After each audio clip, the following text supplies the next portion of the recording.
Selamat malam semuanya, apa kabar kalian?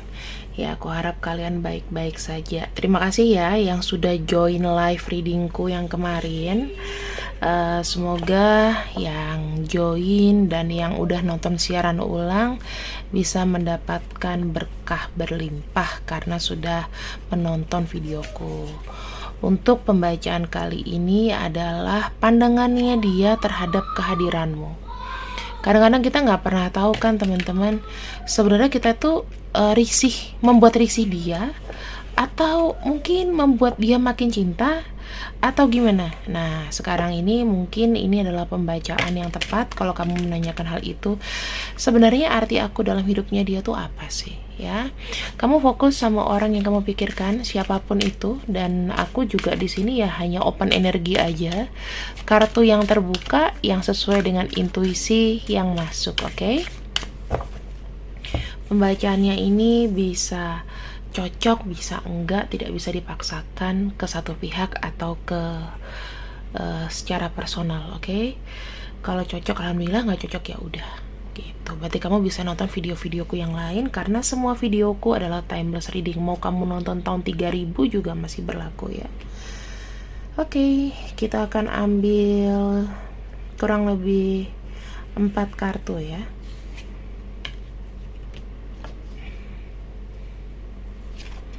Apa sih arti kamu dalam hidupnya? Kalau aku bilang arti kamu dalam hidupnya adalah seseorang yang memang dia mau tunggu, seseorang yang rela menunggu berlama-lama untuk kamu datang kepada dia jika memang waktunya tepat. Dia ingin ada sebuah kesempatan ya untuk masuk ke dalam kehidupan kamu. Kalau kamu udah kenal sama orang ini ya berarti dia pengen masuk lagi. Kalau belum, dia ingin mencoba masuk ke dalam kehidupan kamu. Ingin ada situasi dia membayangkan bisa menikah sama kamu, bisa berkeluarga sama kamu, bisa hidup enak sama kamu, dan melupakan mantan-mantan kamu yang nyakitin tentunya. Jadi dia datang sekarang ini membuat kamu itu ya dengan melihat kamu tuh dengan pandangan dia yang baik. Karena aku ngelihat di sini kamu tuh yang memang dinanti sama dia. Ya, kamu yang dinanti sama dia. Dia pengen memang masuk ke dalam kehidupan kamu.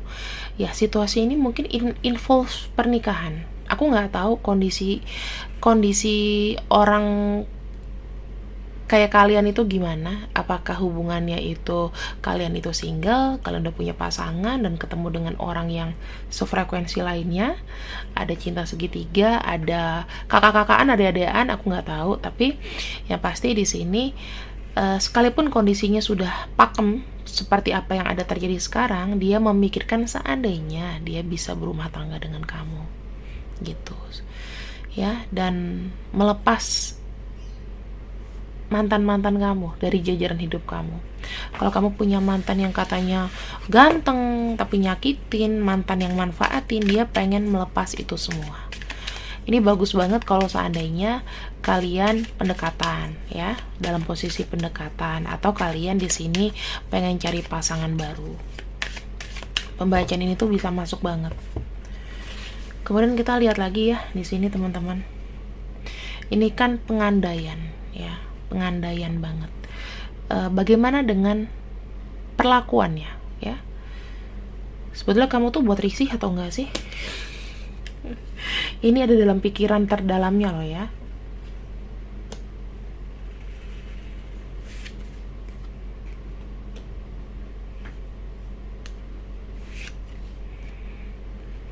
Oke. Dalam posisinya, dalam secara badan ya, badan atau yang diperlihatkan sama kamu. Aku bisa ngelihat di sini dia bilang bahwa kamu itu sebetulnya pantas untuk dicintai dan pantas untuk ditempatkan dalam kasta level cinta yang paling tinggi. Jadi kamu itu adalah orang yang patut dan wajib dihargai. Ya, kalau dia pria, dia bisa treat you like lady. Kalau misalnya dia wanita, mentreat kamu sebagai gentleman banget. Ya, kayak gitu.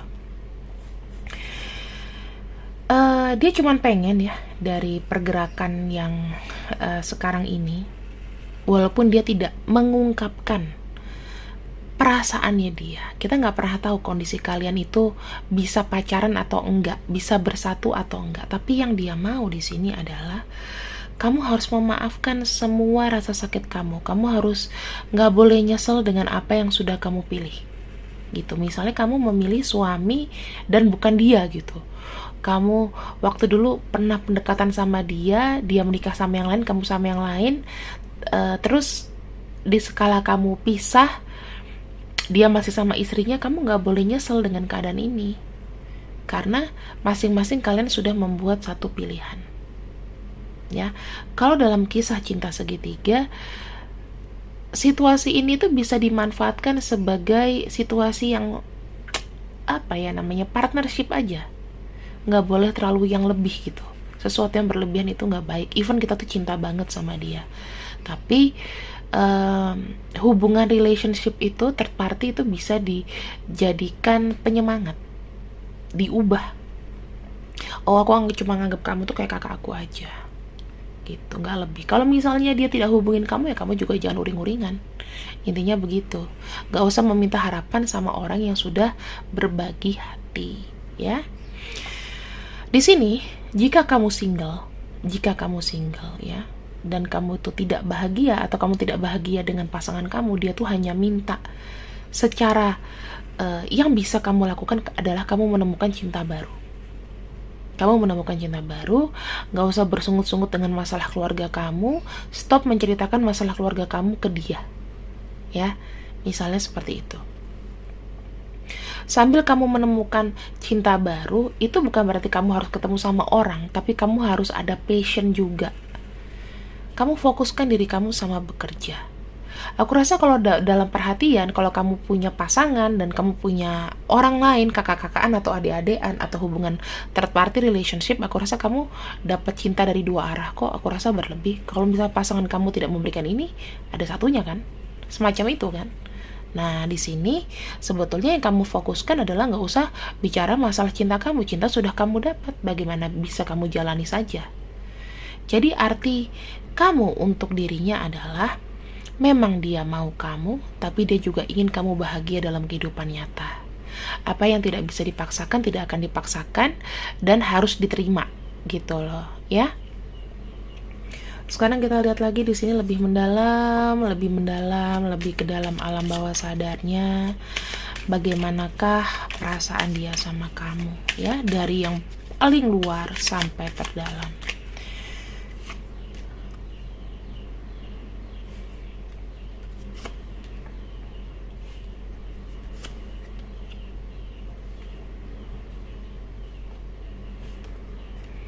Oke.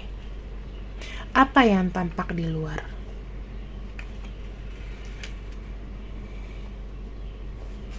Di sini kalau aku lihat dia tetap mengawasi kamu. Pergerakannya dia adalah ada namanya memperhatikan kamu. Dia ngerasa kayak kamu itu udah jadi kayak bagian dari energinya dia ya. Jadi apapun yang terjadi sama kamu, walaupun kamu tidak menyatakan gimana sama dia, dia sangat paham kok dengan kondisi kamu. Dia sudah paham, dia sudah mengerti, dan dia sudah mempelajari kamu dengan baik. Jadi gerak-gerik kamu tuh udah ketahuan kayak seperti apa. Yang ketiga di sini, aku melihatnya ada satu pergerakan ya, dan kamu tuh dihadapi pada sebuah pilihan. Ya, dia itu juga dihadapi pada satu kebimbangan. Dan di sini, jujur aja teman-teman, kalau memang dia bisa memilih kamu, dia memang pengen kamu tuh hadir dalam hidupnya dia. Ini aku nyalain ya, karena ini sudah mulai gelap. Karena di sini ada, kamu tahu, ada hasrat sama kamu. Kalau dia bisa memilih, dia sangat berhasrat untuk mendapatkan kamu. Ini udah kelihatan dari gesturnya dia kok. Jelas.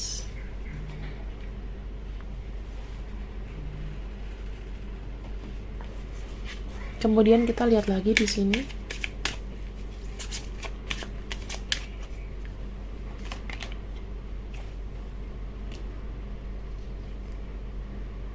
Dia melihat kamu adalah sebagai pelengkap. Dia nggak cari orang lain untuk melengkapi hidupnya. Dia merasa kamu adalah bagian dari kekompletan hidupnya dia. Jadi arti kamu dalam hidupnya tuh sangat-sangat mellow sebetulnya orang ini, ya. Dia inginkan kamu. Namun di depan mata gunung menjulang tinggi. Gunung di depan sulit untuk didaki. Ada hambatan, ya, yang tidak mudah. Dan bagaimana dia tuh kayak semacam tarik-menarik energi sama kamu. Dia pengen menetralkan semua ini, pengen melupakan kamu. Tapi nyatanya sangat sulit karena di sini ada gunung. Dia mau kamu menjadi pelengkap hidupnya dia. Ya, satu-satunya orang yang bisa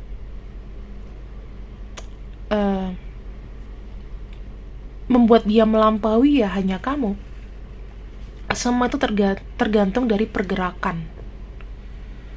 Kamu di sini oke nggak gitu? Dia juga oke nggak? Kalau misalnya sama-sama oke, kalian nggak bahagia dengan pasangan masing-masing, kemungkinan ini bisa terjadi. Tergantung di sini. Keputusannya gimana? Apa sih hambatannya dari dua insan ini yang saling mencintai?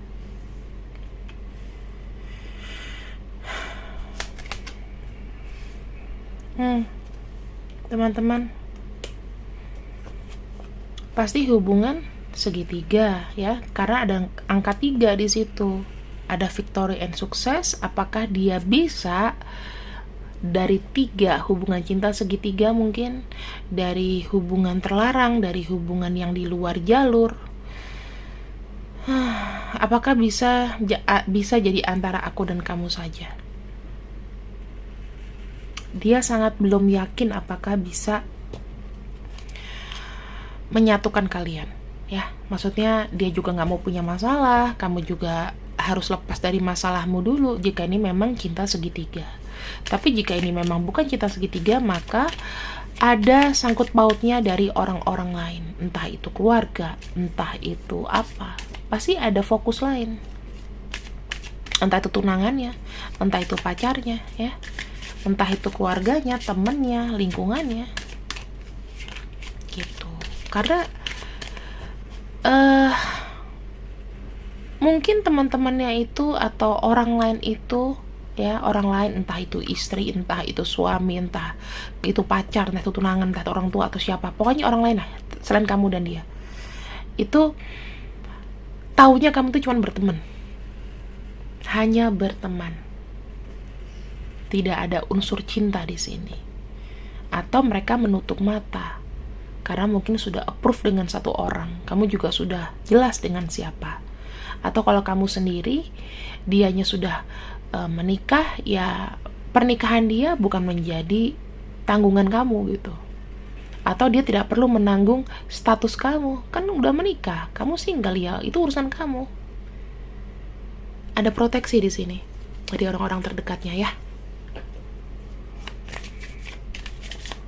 Ya bagaimana itu berubah? Itu bisa aja terjadi something di antara kalian.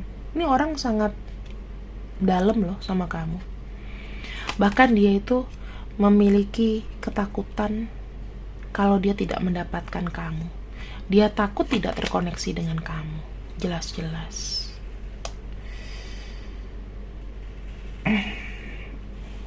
Dia pengen ngomong sama dunia sebetulnya, ya. Aku tuh pengen memberikan kamu ini, memberikan kamu itu. Aku pengen memenuhi apa yang menjadi impian kamu. Tetapi ya hanya dipendam dalam hati karena itu tidak mungkin. Gitu teman-teman.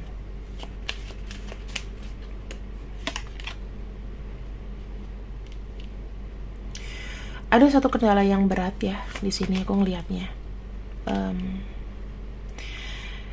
Banyak rintangan sehingga dia menghindari rintangan juga, tapi dia mau ada hadir kamu, jadi dia memberi gap, dia memberi jarak di sini. Aku ngelihatnya, ya.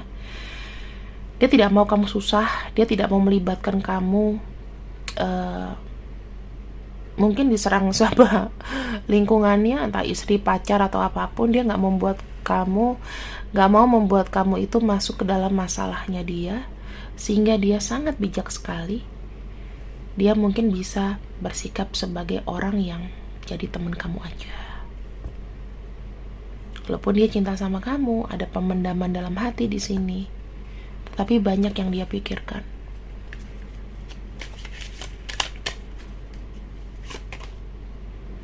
Tuh. Kalau dia bilang sama kamu, aku gak bisa sama kamu, sebetulnya bukan kata-kata itu yang dia inginkan. Karena dalam pikirannya, apa kata hati dan kata pikiran itu berbeda. Di sini tuh banyak deception, banyak penolakan ya, banyak kepura-puraan sebetulnya. Banyak yang tidak dia setujui. Sebetulnya dia mau kamu, tetapi di sini ya banyak pengelabuan lah. Itu untuk apa? Untuk menjaga kelestarian supaya kamu gak kena masalah. Ini yang aku bisa lihat. Jadi ya kita bisa lihat arti hadirmu dalam dirinya itu benar-benar yang aku bisa runtun di sini ya. Dia cuma takut melibatkan kamu lebih dalam atau memberi masalah baru. Apa sih yang dia ingin terbaik buat kamu?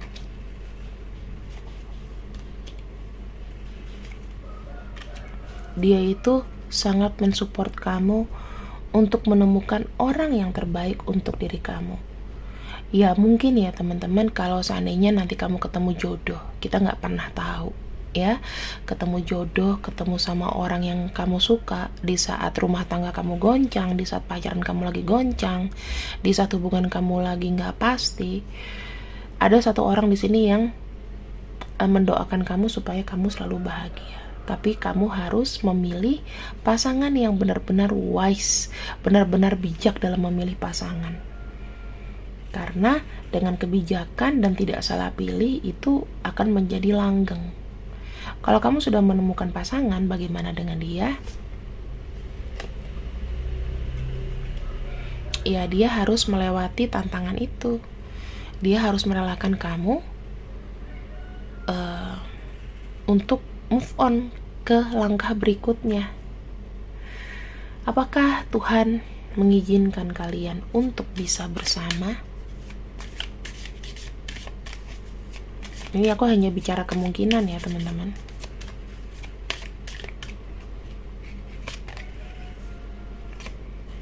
Bisa asal sabar. Kemungkinannya 50%. Ini adalah zodiak-zodiaknya yang aku buka dulu, baru nanti aku akan buka untuk inisialnya. Kalau misalnya salah satunya ada di antara zodiak ataupun huruf ataupun dua-duanya bagus muncul, maka ya pembacaan ini bisa 80% ya. Tapi kalau misalnya nggak ada, ya 60%. Kamu silahkan bisa konsultasi sama aku berbayar. Itu pun nggak mahal, hanya 100.000, 4 pertanyaan. Mau nanya apa aja boleh, tapi jangan nanya magic, mimpi, kelahiran kematian, medis ya, terus politik. Aku nggak mau baca sesuatu yang random-random begitu. Oke? Yang bisa kita nalar aja. Untuk masalah pekerjaan, cinta, itu baik. Masa depan kamu gimana? Apa yang harus kamu lakukan di tahun 2024 misalnya? Silakan, 4 pertanyaan 100.000 itu pun bisa menjadi satu wejangan buat kamu, bisa jadi satu masukan.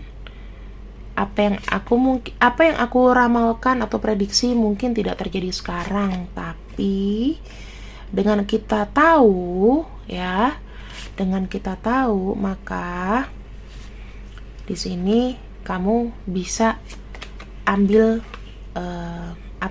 celahnya gitu loh. Ambil celahnya. Oh, kalau begini maka aku nggak harus begitu. Kalau ada pendapat begini maka aku nggak harus begitu. Ya.